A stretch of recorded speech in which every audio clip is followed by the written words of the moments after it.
termina de disparar cuando hay 4 diputados radicales, en realidad son algunos más, pero los que deciden no resistir el veto de Milei a la movilidad jubilatoria. Tenemos por ahí la foto de ayer del presidente con los diputados radicales, justamente, porque se reunió con los 87.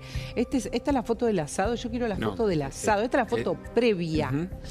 Esta es la foto del asado en Olivos, a ver si la pueden abrir. Está el presidente Milei con los 87 héroes, dijo, 87 héroes, o sea, con los diputados que no rechazaron el veto, y entre ellos están 4 diputados radicales. Sí, que a la cena en realidad terminó yendo uno solo, Campero, y terminaron yendo varios menos también del PRO, no fueron todos los del PRO, no eran los 87, eran alrededor de unos 70, donde lo que intentó Javier Milei es empezar a hacer política, lo que muchos le critican y demás de que no hacen política el gobierno, los libertarios y demás, están en esa lógica, lo hacen a su manera y con maneras que muchas veces también sorprenden a la política, pero lo que hizo es sentarlos en una misma mesa a los bloques de los libertarios, de los del PRO, del MID, también los que era el bloque de Sago, el que se rompió de los libertarios, los diputados de Jaldo, de Tucumán, también estaban allí presentes, y los radicales disidentes también invitados a participar de esta reunión. A ver, hay prácticamente un enfrentamiento. ¿Por qué? Porque la ley de movilidad jubilatoria la propusieron los radicales, si mal no recuerdo. Por lo tanto, es raro para los mismos radicales que haya legisladores que rechacen la ley que propusieron. Eso por un lado, pero la rispidez empezó antes, empezó cuando, por ejemplo, el senador Lustó no votó la ley bases en disidencia con algunos otros senadores del partido. Y todo esto está generando muchos temas. El tema principal que tratábamos ayer y que creo que es lo que está vigente es: hay que apercibir a los legisladores, hay que suspender a los legisladores, hay que tomar una medida tan drástica. No se echa a la gente de los partidos, dicen algunos legisladores. Sin embargo, hay una medida que toma la Mesa Nacional del partido, que es suspenderlos. Está con nosotros el presidente justamente de la UCR, que es Martín Lustó, que en estas horas está siendo muy mentado, muy cuestionado por muchos, muy cuestionado, pero vamos a tratar de entender qué es lo que está pasando. ¿Hay que echar a la gente de los partidos? Martín, ¿cómo estás? Gracias por venir. ¿Qué tal? Buen día, buenas tardes. ¿Cómo andan? ¿Bien? Bien, bien, muy bien. Tratando de entender qué es lo que pasa en el radicalismo. Primero, el radicalismo tiene una institucionalidad que a veces no tiene otros partidos. Sí. Tiene una convención nacional, que es la que determina cuál es el programa, el marco en el cual se inscribe el partido, y dentro de eso tiene un Tribunal Nacional de Ética. ¿Qué es lo que pasó? No es un tema de votar distinto o no votar distinto. Acá la sanción que dispuso la convención, de la cual yo no soy parte, si yo presido el comité, fue porque los diputados cambiaron su voto. Los diputados votaron y argumentaron a favor de una recomposición para los jubilados. Sí. Después se fueron a Olivos y por prebendas o ventajas personales, ¿sí?, traicionaron el voto que habían tenido para con los jubilados. Entonces no es un tema de si votan en contra del bloque, porque a través de todo este tiempo, en la ley bases, en el paquete fiscal, en todas las cosas que se han votado, ha habido votaciones distintas. En particular, sí, en general y en particular. Bueno, Sí, la tuya particularmente con la ley bases hizo bastante ruido dentro del partido, ¿no? No, dentro del partido no, si querés dentro del bloque. El partido, dentro del bloque, bueno. El partido, los lineamientos generales del partido, tanto para votar el DNU como la ley bases o el paquete fiscal, fueron claros, ¿sí?, en cuál era la dirección. Y yo creo que cumplí con eso. Ahora, voy a decir por qué yo voté distinto. En su momento, cuando se votó la ley bases y el paquete fiscal, había una rebaja de impuestos para los más ricos entre los más ricos. La rebaja de impuestos a los bienes personales y la estabilidad por 15 años en los bienes personales beneficia más, no a los más ricos, a los que pagan bienes personales, sino a los más ricos entre los más ricos. Hubo una decisión de que el blanqueo no costara plata para nadie.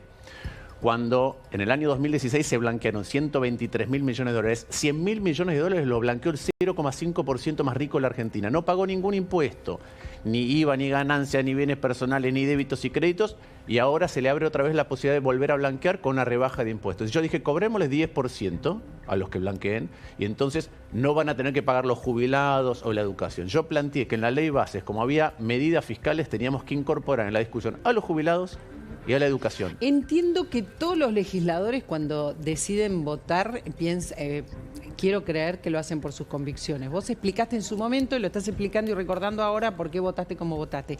Pero seguramente los legisladores, estos 4 legisladores que van ahora a un tribunal, creo que se llama tribunal. Tribunal ¿no? Nacional, sí, Tribunal de ética. Sí. de ética, también tienen sus motivos, también tienen sus argumentos. ¿Por qué no son válidos los argumentos de otros legisladores cuando sostienen por qué cambian el voto? Pero claro que claro que son válidos los argumentos para votar de manera distinta. Lo que es muy confuso y llamativo es que alguien vaya, vote a favor de la recomposición para los jubilados, argumente que está técnicamente bien, que es justo, que el costo fiscal es abordable, después vaya una foto a la Casa Rosada, negocie algo que no sabemos qué es cada uno, pero una ventaja electoral, un lugar en la lista, un lugar en el Poder Ejecutivo, y a cambio de eso modifique su voto. Entonces, ¿Esto consta en algún lado? ¿Qué es lo que ellos han negociado? ¿Es una suposición? No, no es una suposición. En algunos Contanos. casos ya se sabe. Algunos han A negociado para ir al Senado, otros han negociado para representar a la Libertad Avanza el año que viene. O sea, Entonces, se incorporaron ahí, se van a incorporar a pero por Libertad eso, pero Avanza. hay algunos que tienen promesa de eso para el año que viene en los distritos. Hay otros que tienen promesas de cargos públicos. Hay otros que se han ido y han aceptado un cargo público para no votar. ¿Qué quiero decir con esto? Ellos pueden votar lo que quieran. Lo que no pueden es votar una cosa en algo que todo el partido votó, todos los diputados votaron, y que lo impulsó el bloque, y por ir a negociar algo con el presidente, modificar su voto y pretender estar en el mismo espacio. Hay algo que no estás planteando en la discusión, que es el veto. El veto es una herramienta presidencial que también puede generar algún tipo de cambio en una determinación, de decir, bueno, yo creía que esto era necesario, si el presidente está dispuesto a vetar esto, puede ser un argumento que de hecho lo están diciendo, si el presidente decide vetarlo y pagar el costo político, quiere decir que considera que no está la plata, lo que nosotros consideramos que sí estaba, dice que no está. ¿No crees que el veto es un elemento fundamental también para considerar? Primero, varios de los diputados que se dieron vuelta en el voto argumentaron que la plata estaba. Cuando votaron. Vino el veto, eso fue antes. Entonces, por eso el veto entonces puede cambiar ideas. entonces tienen que decir, no hice bien los cálculos cuando la apoyé. Lo que es muy raro es ir a sacarse una foto, tener una reunión privada y modificar el voto. Si hubieran dicho, bien el veto, voy a revisar todos los números y miren, voy a plantear en el bloque que hicimos mal los números, es una discusión. Ir a una reunión cerrada, llevarte algo personal a cambio de dar vuelta a tu voto, es boicotización y es la peor de las castas, porque es traicionar a los jubilados, ¿sí?, a cambio de un beneficio personal. Esa es la peor de las castas. Y ayer fueron a celebrar. Bueno, uno solo fue, ¿no? Yo pensé que habían ido pero lo que digo varios. es, hoy Fue la uno discusión... solo. El que no. fue Campero, que ahí dice cosas muy fuertes sobre vos. Pero la discusión de si son radicales o no, yo digo, hay otros de otros espacios. Los radicales además fueron a sacar una foto con el presidente celebrando el día que le iban a impedir a los jubilados un aumento equivalente a 3 kilos de carne picada por mes. Ese era el aumento. Y ayer fueron y se comieron un asado que les costó 20.000 pesos a cada uno. Eran 18.000 pesos para los jubilados. Se gastaron 20.000 pesos cada uno, pero no solo eso, sino que en términos del cubierto... Entiendo lo que estás diciendo porque a todo el mundo le cae mal una foto feliz después de haber evitado la ley de movilidad jubilatoria. A todo el mundo le cae mal, no hay nada que festejar, en ningún caso hay nada que festejar. En el caso en que el presidente justifique y que no tiene la plata, tampoco hay nada que festejar. Ahora, insisto con esto de suspenderlo, porque algunos no se quieren ir. Vos decís que algunos están negociando con la Libertad Avanza, pero hay otros que no se quieren ir y el radicalismo no echa a sus legisladores. Sí, lo ha hecho. Lo ha hecho en su momento con Cobo, si no me recuerdo mal, con Cornejo, lo ha hecho. Bueno, no sé si es lo aconsejable para vos. No, pero yo lo que te quiero decir es que no es la primera vez que ocurre. No es la primera vez que ocurre cuando un miembro del partido, con un afiliado, con un representante, va en clara contradicción con lo que dice y propone el partido. No es la primera vez que pasa. Por eso, muchas veces estamos diciendo esto es la primera vez que pasa. No es la primera vez que pasa. Hay una suspensión provisoria hasta que lo trate el tribunal. Y cuando uno mira no solamente lo que decidió la convención en sus considerandos, sino cómo fue el voto en la convención. En la mesa de la convención se votó y entiendo que salió 10-2. Entonces esta no es una decisión mía, esta es una decisión de un órgano que es como nuestro órgano legislativo, es como nuestro Congreso. La mesa de ese Congreso se sentó, debatió, escuchó los argumentos y dijo, Mirá, no. Pero después tenés otra mesa, que es el otro órgano, que es el bloque de diputados, cuando ayer se reunieron, donde también iba la propuesta de expulsarlos, y ahí no hubo número para expulsarlos y correrlos del bloque. Primero, eso no es un órgano formal partidario, es un bloque que tiene el derecho de tomar esa decisión. Creo que para el común de los que miran, tiene más peso sé que institucionalmente no, pero que tiene más peso el bloque de diputados, más poder político, fueron votados directamente por los ciudadanos, que la Convención Nacional. Mira, en la Convención Nacional votan todos los afiliados, entonces la que determina cuál es la estructura de alianzas y la estructura de cuál es el marco político y cuáles son el programa del partido, se determina ahí.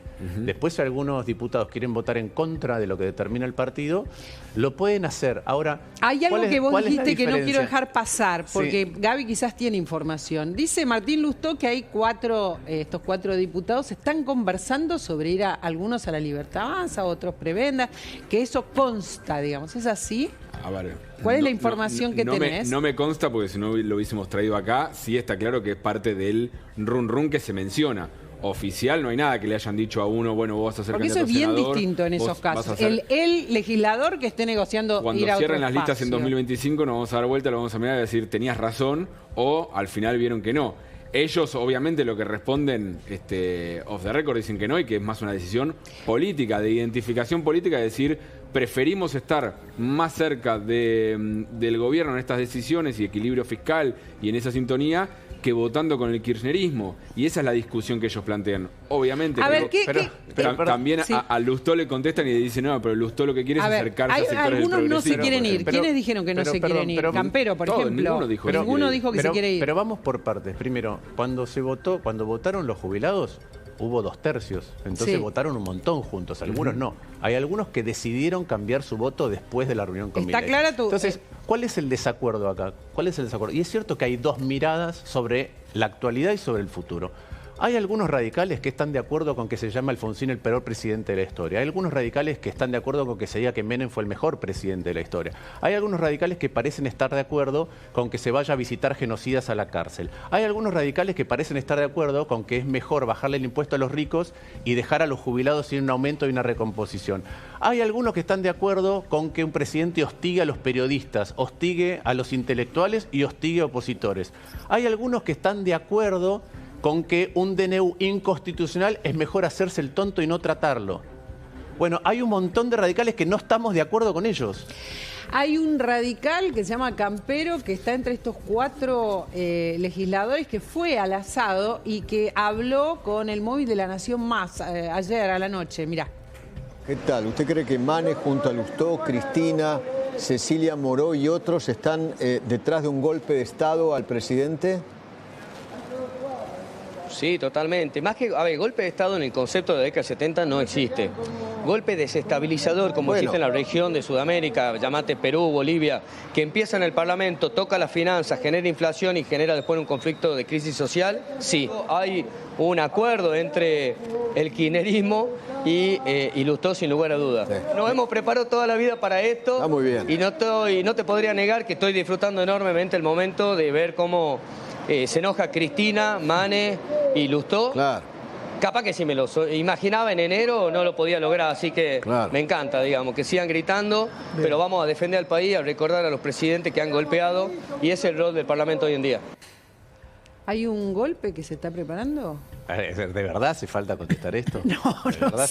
No sé. La verdad es que acá todos sonríen cuando escuchan esto. Yo lo que veo, y es que la verdad que es una sandez muy grande, pero me parece que es llamativo que él haya estado esperando este momento para dar vuelta a su voto a cambio de algo en contra de los jubilados. Insisto, el equivalente a 3 kilos de carne picada por mes, y ayer se fueron a comer un asado. El equivalente a 3 kilos de carne picada por mes le tocaba a los jubilados, se fueron a comer un asado. El asado más caro de la historia, porque no son los 20.000 pesos que costó el cubierto. Lo que costó el cubierto es lo que perdieron los 6 millones de jubilados de la Argentina. Me parece que no hagamos esas cuentas, porque si hacemos esas cuentas resulta que podemos empezar a hablar de cuánto cobran los legisladores y cuántos asados son, ¿entendés? María Laura, podemos hablar de todo. Yo no tengo ningún problema en hablar de nada. Me parece que es muy fuerte que haya un legislador que ande diciendo que se prepara un golpe cuando hay opiniones distintas. No sé qué pensás, Gaby. Me parece que escala este conflicto y lo extrema, ¿no? Lo que le quiero preguntar a Martín, porque en la palabra golpe suena realmente muy rara. fuerte y rara, pero sí es un argumento que yo ya venía escuchando de muchos de la Libertad Avanza, del gobierno, que acusan a la oposición de incentivar estos proyectos que tienen impacto fiscal para romper el principal ancla que tiene hoy la inflación del gobierno, que es el tema, el ancla inflacionario, ¿no? Que es el tema fiscal, y que eso repercuta en que ¿vos de qué estás suba la hablando? inflación y que eso repercuta en un gobierno más desestabilizado. Está bueno, pero decís estos proyectos, hablás de las jubilaciones y del presupuesto universitario, del y financiamiento universitario, son dos. Son dos principalmente, sí, puede haber más. A ver, primero, vamos por partes. El oficialismo, cada vez que alguien piensa distinto, lo primero que hace es decir que es kirchnerista.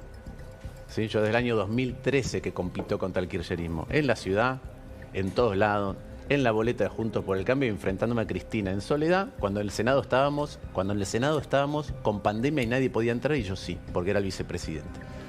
En segundo lugar, vamos a ver los proyectos punto por punto, ¿sí? Porque esa metodología kirchnerista lo usa con los periodistas, lo usa con los artistas, lo usa con los intelectuales, lo usa con todo el mundo. El oficialismo cada vez que tiene algo que no le gusta. Vamos por partes a el tema de los proyectos y si cuestan o no cuestan. Primero, insisto, yo propuse que los jubilados, y presenté un proyecto, lo tratemos con la ley de bases, porque la baja de impuestos a los bienes personales, a los más ricos, costaba lo mismo que la recomposición a los jubilados, lo mismo. Vamos al tema de las universidades. En el blanqueo yo propuse a partir de $200.000 que se pague 10%, a partir de los $200.000 que se pague 10%. El gobierno está estimando $40.000 millones de blanqueo. Son $4.000 millones de entrada. ¿Cuánto cuesta la recomposición de las universidades? $600 millones. Entonces, la verdad es que no es... Los proyectos no están, o sea, en ninguno de los dos proyectos está ese financiamiento. Era la propuesta de ley bases, no salió. Se trata a jubilados, no está cómo se financia en ese momento en el proyecto. O sea, en tu caso en particular lo propusiste, pero del Congreso no salió. Pero entonces se financia así, se financia así. Perfecto. Entonces el gobierno elige en un momento ser degenerado fiscal y regalarle plata a las empresas, regalarle plata a los más ricos de la Argentina, regalarle plata a Mercado Libre, regalarle plata a regímenes de exención impositiva, regalarle plata a todo el mundo, y después dice, uy, no tengo plata para los jubilados y para la educación. Para reconocer a los jubilados todo lo que pusieron en 30 años de vida laboral o más, para reconocer que a los jubilados hoy les subieron o las expensas o el alquiler, les subieron el transporte si van a algún lugar, les subieron los medicamentos, tienen menos cobertura, le cayó la jubilación en poder adquisitivo, para eso no hay plata. No hay plata. Pero igual no me está respondiendo la pregunta. El tema de equilibrio fiscal, ¿vos considerás que si se rompe el equilibrio fiscal que plantea el gobierno, más allá de la manera que lo haga, porque podemos estar de acuerdo o no en la forma que lo hace, si se rompe ese equilibrio fiscal, ¿puede ser desestabilizador para el gobierno? Yo no veo que ninguna de esas medidas, ni lo de universidades, ni los jubilados, rompa el equilibrio fiscal. Y no lo digo yo, te lo dijo Carlos Rodríguez, te lo dice Osvaldo Giordano. Es decir, la persona que puso mi ley a cargo del ANSES te lo dice. Un economista ultraliberal. Estuvo 2 minutos, lo sacaron a Giordano. No, ¿te acuerdas por qué lo sacaron? Sí, claro, por el voto de su mujer. Por el voto de su mujer. Me acuerdo de todo. Y estuvo acá Giordano de entrevista y nos conocemos. Entonces, en cuanto lo sacaron. A ver. Un experto muy grande en el sistema previsional te dice una pena, una lástima. No solamente que no tiene un problema de desequilibrio fiscal, sino que además va a evitar que haya juicios por las sentencias de la Corte, y un economista hiperliberal como Carlos Rodríguez te dice que la ley estaba bien. A ver, hay muchos temas para plantearle a Lustó, porque Lustó también es visto como uno de los enemigos del gobierno en estos momentos. Perdón, ¿puedo decir una cosa más del tema previsional? Sí. Porque si no, atenta contra el equilibrio fiscal. Yo escucho al PRO, por ejemplo, hablar pestes de las moratorias previsionales, que lo que rompió el sistema previsional es que se metieron 4 millones de jubilados en moratorias. Eso lo dicen muchos, no solo el PRO. Revisen quiénes votaron. Hubo 4 diputados que no votamos la moratoria. Fernando Sánchez, Pablo Hapkin, el actual intendente de Rosario, Carla Carrizo y yo. Todos los demás, todos los del PRO votaron las moratorias que hoy critican. ¿Por qué digo esto? Porque yo nunca voto de manera populista. Y en particular en el sistema previsional, que es el principal gasto de cualquier Estado moderno, siempre digo, hay que hacer bien los números antes de tomar medidas. Entonces, hay algunos que votan de un lado cuando está de moda ser generoso con el sistema previsional, y ahora que está de moda lo otro, votan todo lo contrario. ¿Es verdad lo que está diciendo Martín Lustó? Sí. Es verdad. ¿Es así? No puedo desmentirlo. Pero está claro que las moratorias se fueron acumulando a lo largo de los años y que las fueron votando siempre en el Congreso. Vos no las votaste. No sé si eran los 4 solos, pero vos no las votaste. Le creo. Mira el acta. ¿Puedo cambiar de tema? Sí, porque, claro. a ver, tenemos la suerte de tener a Lustó, que no está dando muchas notas, muchas entrevistas, y hay mucho para preguntarle. No, estoy dando, lo que pasa Bueno, que acá... medio pocas. Te hago una pregunta. Hay un tema que generó y que genera como rispidez también, y entiendo que también en el radicalismo, que es cuando vos de alguna manera negociaste con los legisladores de Unión por la Patria para estar en la comisión bicameral que sigue todos los presupuestos de inteligencia. Eso también es muy criticado por algunos legisladores radicales. Me llama mucho la atención esa crítica, mucho. ¿Por qué?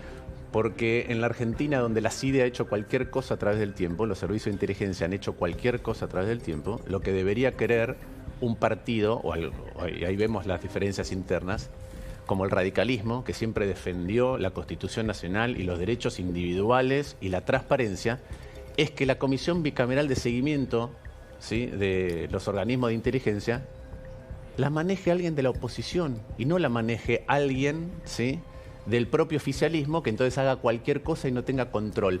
Y la verdad es que qué mejor que la maneje el radicalismo, con la trayectoria que tiene. Igual... Entonces, ¿qué queremos? ¿Una CIDE sin No me contestaste. ¿El malestar tuvo que ver con que votaras con Unión por la Patria? ¿O tiene que ver, digamos? Es lo que más están diciendo. Yo no voto con Unión con la Patria. En las comisiones, en todas las comisiones, y Gabriel lo sabe bien, hay radicales, hay del PRO, hay de Unión por la Patria y La Libertad Avanza, en todas las comisiones. Y cuando se llega al momento de definir, se definen por mayorías. Entonces, la pregunta es, ¿qué querían los radicales o qué quiere la gente? ¿Quiere que la CIDE, que en la Argentina ha hecho operaciones mediáticas, que ha hecho operaciones judiciales, que no ha tenido control, la controla el propio oficialismo o que la controle alguien de la oposición? Y si la controla alguien de la oposición, ¿qué quieren? ¿Que la controle el kirchnerismo o que la controle un radical? Pero terminaste con 2 vicepresidentes del kirchnerismo puro, uno que fue titular de la Pero CIDE. perdón, porque tienen 6 adentro de una comisión. Son la primera minoría. Entonces, pero ellos... a vos no te genera incomodidad eso de terminar, porque es lo que te acusa, decís que te acusan de kirchnerista, pero no te genera incomodidad terminar votando muchas veces con el kirchnerismo y que tu partido, con las líneas que decís y más, termine votando otra cosa. Primero, yo no veo que le pregunten a presidentes de comisiones de La Libertad Avanza que tienen vicepresidentes de Unión por la Patria por un tema de proporcionalidad, lo mismo que me está preguntando a mí. Es correcto. En segundo lugar, yo voto por aquellas cuestiones que me parecen bien, no voto por el contraste con el pasado. Alguien puede tener una medida ahora y ser totalmente opuesta al pasado, y a mí me pueden parecer malas las dos, que es lo que me pasa muchas veces. Vamos a ejemplos concretos. Están llegando las facturas de servicios públicos, cada vez más imposibles de pagar. ¿Cuántas veces me has visto a mí criticar que la política del kirchnerismo con respecto al atraso de los servicios públicos, del precio, generaba un problema fiscal, un problema de abastecimiento y un problema de inflación reprimida? Y que la manera de corregirlo era paulatina. Y lo dije en el 2017, lo expliqué cómo, etcétera. Entonces, me parece mal lo que hizo el kirchnerismo, me parece mal lo que hace ahora el oficialismo, haciéndolo de manera bruta, generando una suerte de angustia o incapacidad de planificación en la vida de la gente. Me parecía mal cuando el kirchnerismo lo que hacía con los planes médicos era generar cada vez un desequilibrio más alto entre la cobertura y un precio regulado. Sí. Me parece mal la desregulación absoluta que hubo y entonces aumentó un montón el costo de poder tener un seguro médico. También. Entonces, yo cuando vienen los proyectos los evalúo en función de si me parecen bien o mal, no en función de si son distintos al pasado, y se generan un mejor presente y un mejor futuro para la gente. Martín, cuando escuchás a algunos dirigentes del radicalismo que dicen públicamente que en realidad te quieren echar a vos, ¿qué sentís? ¿Podemos compartir uno? Sí, vos te bancás todas. Acá está Alfredo Cornejo. Los diputados que responden a Manes y a Lustó han votado en contra de lo que la mayoría del bloque de diputados votó en la ley base, en el paquete fiscal, y no fueron suspendidos ni expulsados. El propio Martín Lustó, de 13 senadores que tiene el radicalismo, 12 votaron a favor de la ley base. Y él en contra. Y solo Martín Lustó votó en contra de la ley base. Habría que echarlo. Entonces había que expulsarlo a Martín Lustó con el doble, con el agravante de que Martín Lustó es el presidente formal del radicalismo. Entonces esas decisiones no se comprenden realmente lo que están haciendo. La cantidad de preguntas que me están proponiendo la gente para vos. Bueno, Alfredo Cornejo. Primero, me parece que está confundido. No es un tema de si se vota igual o no. Si ustedes miran las votaciones de la ley bases, del paquete general y adentro, hubo votaciones distintas. La otra vez en el Senado hubo votaciones distintas con respecto a la ley previsional. Hay votaciones distintas permanentes en los bloques. Acá el problema es otro. Acá el problema es un proyecto del radicalismo que votaron todos los radicales y que hubo un grupo de radicales que se juntó con Milei y llamativamente, porque no sé si le avisaron al presidente bloque que se iban a juntar con Milei y iban a cambiar su voto, llamativamente cambian el voto después de reunirse con el presidente. Pero lo de la ley bases no es solamente que votaste distinto al bloque de senadores, sino que también votaste distinto al bloque de diputados del radicalismo, excepto los 4 de Manes, si no me equivoco, que incluían a los que son de tu espacio de evolución dentro del partido que votaron a favor de la ley bases. Sí. ¿Cómo se entiende eso? O sea, ¿cómo entiende la gente que decís, no, el partido, los lineamientos eran esos y era todo un partido votando de una manera, excepto los 4 de Manes? Insisto, porque lamentablemente vos lo explicaste recién, lo más visible del partido son los bloques y a veces los gobernadores, algunos senadores o diputados, pero el radicalismo tiene órganos partidarios. Miren las comunicaciones que sacó el partido por amplia mayoría con respecto a la postura que había que tener. Y yo reivindico lo que vote. Cuando explico lo que están haciendo con los jubilados, lo que están haciendo con la educación y lo que van a hacer en el próximo presupuesto, es porque antes decidieron bajar impuestos a los más ricos. Por eso es que ahora dicen que no hay plata. ¿Por qué los diputados tuyos no lo votaron en contra también? Porque los diputados se metieron en su momento al trabajo de artículo por artículo. Hay un trabajo que se hizo antes, que fue peinar toda la ley, y después meterse artículo por artículo. Esa ley llega al Senado y cuando yo miro el trabajo y armo todo un equipo en donde no es que voté en contra, yo hice un dictamen distinto. El kirchnerismo dijo todo está mal. Sí. El oficialismo y los que se ponen peluca dijeron está todo bien. Yo hice un trabajo de rehacer los 2 proyectos de ley que al gobierno o al oficialismo les llevó unos meses con estudios jurídicos y con todo el Estado detrás. Y yo puse un equipo a trabajar marcando todas estas cosas que iban a pasar. Entonces yo creo que Cornejo se confunde en eso. Y después hay mucho que tiene memoria corta. Porque Cornejo fue el artífice de los radicales K.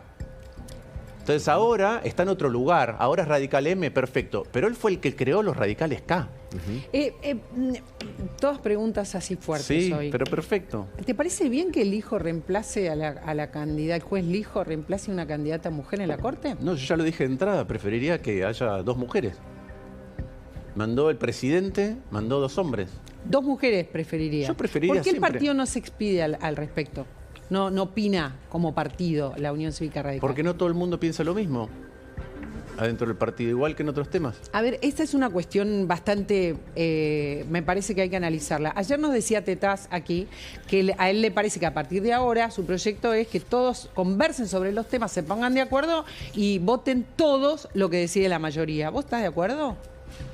Si lo que tenemos es un mecanismo en todos lados haciendo el radicalismo, estoy de acuerdo. Pero cuando el radicalismo en la mesa y en la convención toma una decisión, vamos a un ejemplo de eso. Vos dijiste el ejemplo, yo te pregunté por Lijo, entonces te pregunto por las mujeres. Las mujeres radicales están pidiendo que definan que no van a votar por un candidato varón. Pero déjame decirte una cosa con regla de la mayoría. Sí. Entonces, lo que se decide en un bloque, todo el bloque lo vota. Eso tiene que valer para el partido. Lo que decide el partido, todos los diputados lo votan. Eso no está pasando.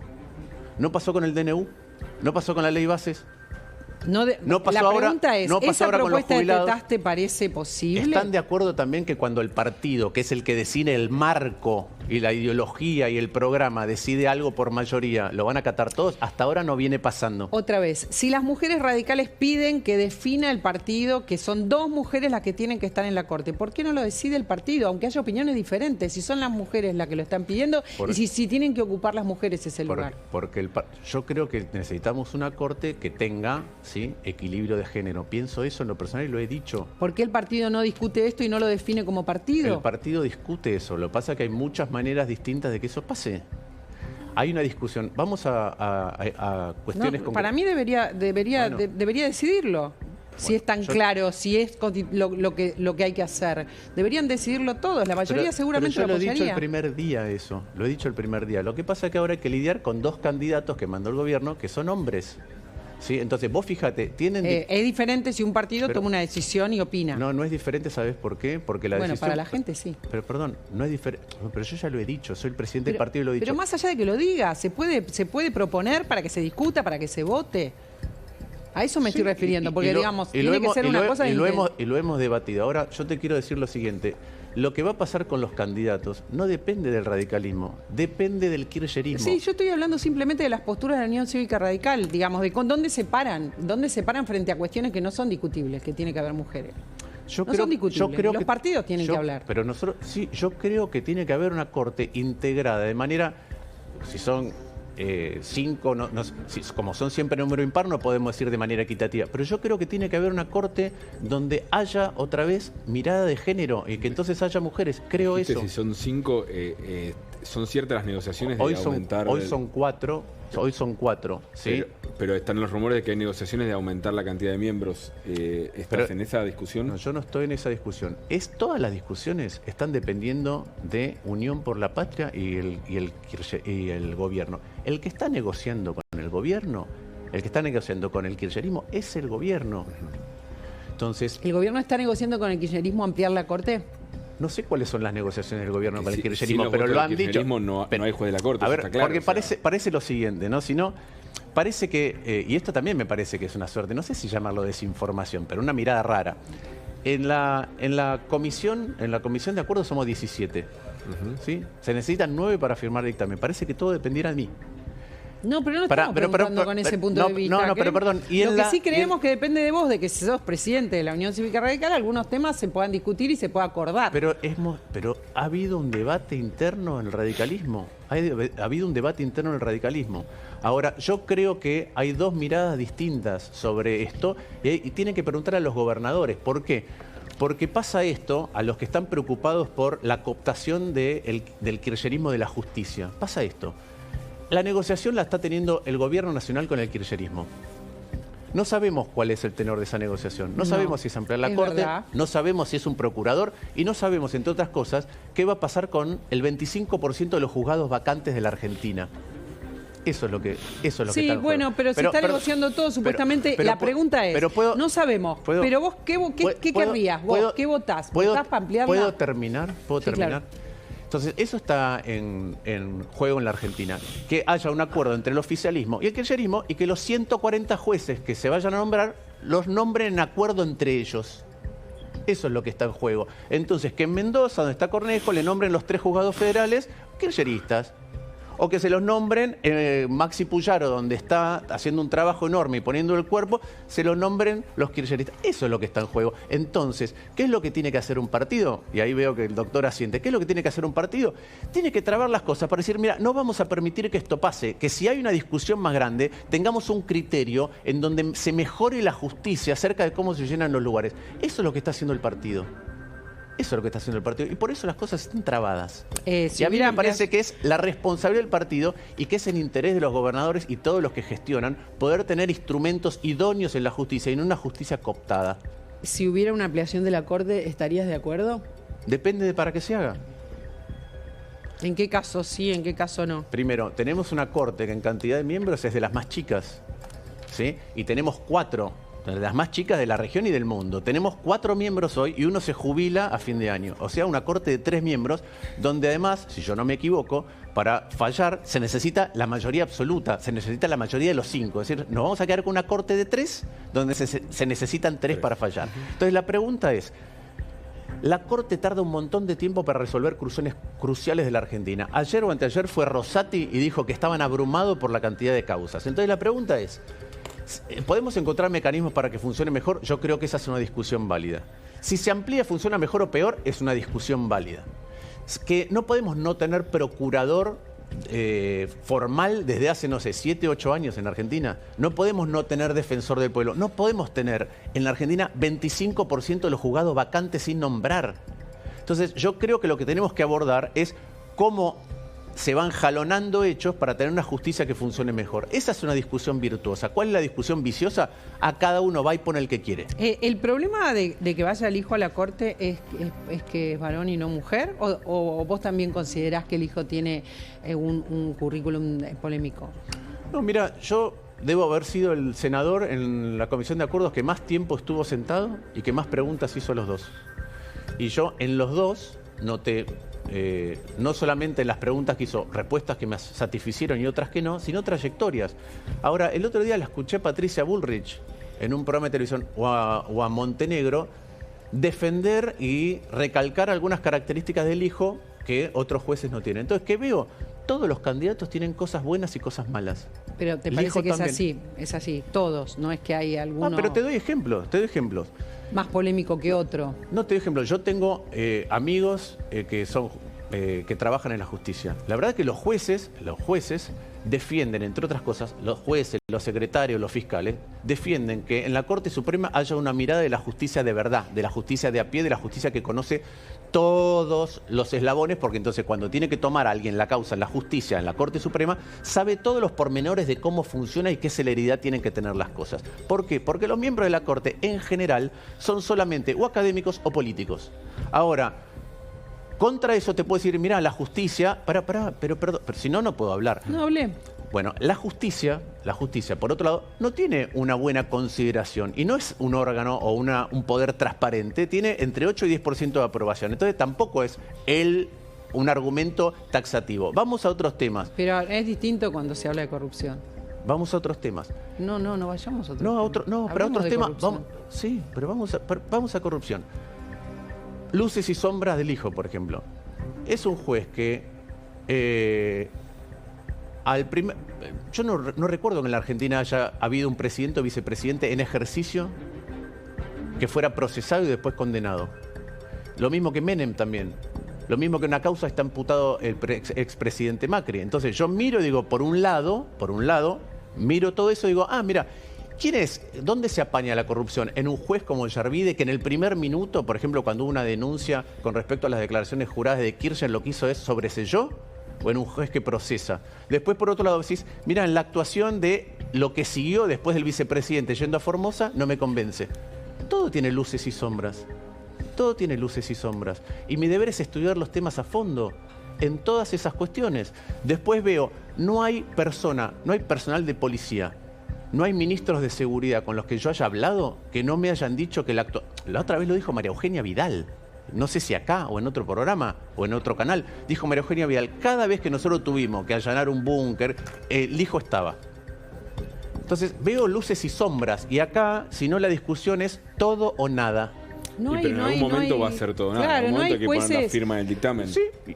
Vos decís que no hay... ¿La pusiste ya la firma en el dictamen o todavía no? ¿Puse la firma en el dictamen?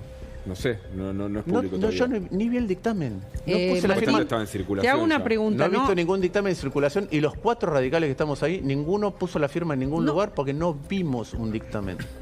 ¿No hay jueces solo con luces en lugar de luces y sombras? ¿No hay jueces para votar con luces? No sé, los que mandó el presidente son estos dos. Yo tengo que opinar sobre estos dos. Ojalá pudiera proponer jueces yo. Ojalá pudiera, pero son los que mandó el presidente. No se puede quedar a vivir acá y tengo 10 millones de preguntas. ¿Va a salir el veto? ¿Va a vetar para vos, Milei, el financiamiento universitario? Él dijo que lo iba a vetar. A mí me parece que si habla con su secretario de Hacienda le va a decir que no lo vete porque es muy poca plata. Y ya la sociedad le demostró cuán importante.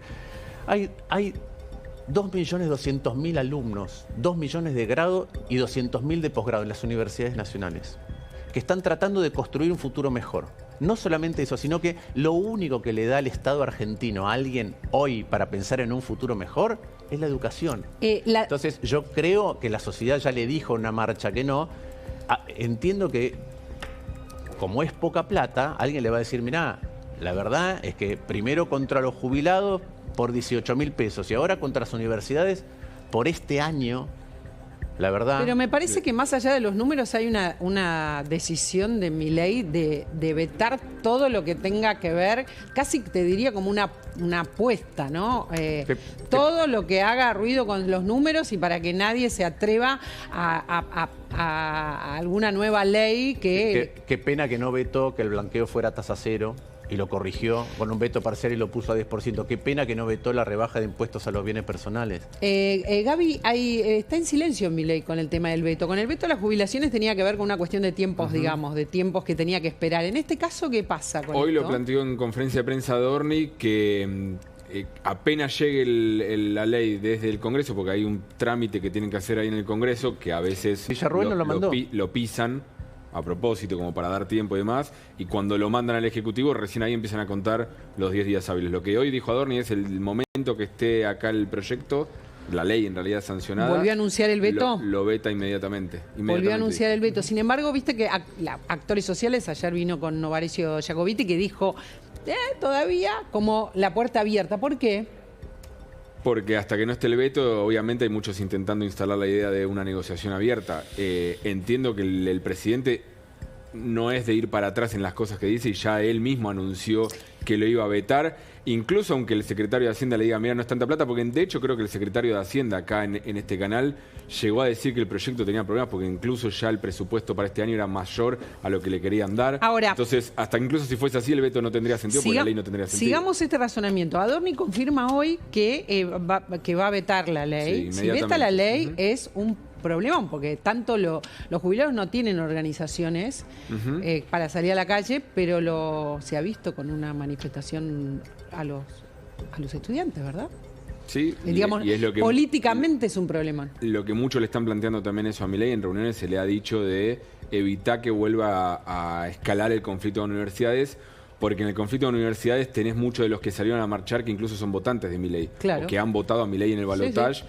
Por una postura, sobre todo un electorado de clase media que no quiere el kirchnerismo, que va a la UBA, por ejemplo, y que decidió manifestarse. Recordemos, si tienen por ahí las imágenes, una manifestación multitudinaria de la población en general, no solamente de los estudiantes. Bien está recordando Gaby, pero bueno, por eso me llama la atención que haya algunos actores. Terminó empañada por la politización que tuvo y por la aparición de algunos sindicalistas, agrupaciones y demás, que el gobierno les sirvió para decir, al final marchan con lo que dice Lustó, creen que son todos kirchneristas. Bueno, pero yo creo que a la vista, sinceramente, empañada no la vi. Me parece que fue muy fuerte también para el gobierno. ¿Puedo hacer una pregunta? Cuando el gobierno negocia con el kirchnerismo por la corte, ampliaciones, ¿es kirchnerista el gobierno?